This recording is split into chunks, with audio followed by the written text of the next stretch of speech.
Hey guys, thanks so much for tuning into Valley por Vida. I'm your host, Danielle Banda. Now let's talk about transitional care. How can we stay healthy after a hospital visit? Well, we've got your answer. This is our segment sponsored by WellMed. My name is Dr. Jason Nichols. I'm a physician at WellMed, and I'm here to discuss the transition of care process following a discharge from a hospitalization. So, 1 in 6 Medicare patients who are admitted to the hospital will be readmitted within 1 month. When you factor in that across the country, that is a very large number, so it's a pretty significant problem. One of the biggest things around that is lack of a transition of care plan and lack of follow-up with your primary care physician. Keeping you at home once you've been discharged for us is priority number one. That is the number one goal of the primary care physician. And that's why it's so critical that we follow up with our primary care doc.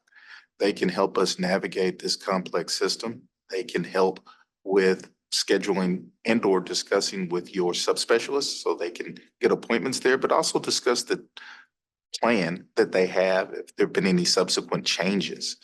They also can help with medication management, specifically if a patient has been on too much or not enough medication.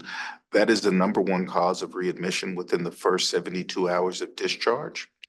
And also, if there are any issues in regards to cost of medications, that's the big deal.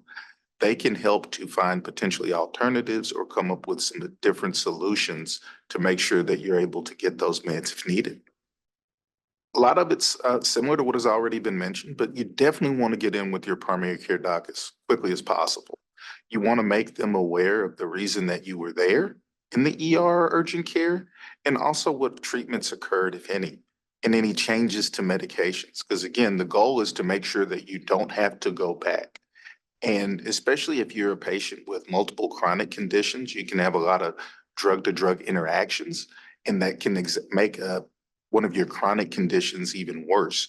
So that is absolutely critical to get in to discuss that with them, as well as just if you have questions overall around your disease and what that's going to mean for you in the short and long term. I think what I always told my patients is to be honest. If you have concerns or you're scared, that's okay. That is normal, but you have to be able to bring those things up. If there are things that you don't understand, uh, there's no problem in sitting down and asking your doctor to explain it to you or your family member if they're there with you, so you can have an understanding of what's going on. And then also, if you have questions, especially when you were in the hospital or the ER, I would always tell my patients to write them down. That way, when they saw me, we could discuss those questions and they could feel comfortable with what that plan looks like and to make sure that they have their marching orders, so to speak. Yes, they can go to agehealthytoday.com and it'll have all of the information in regards to the transition process.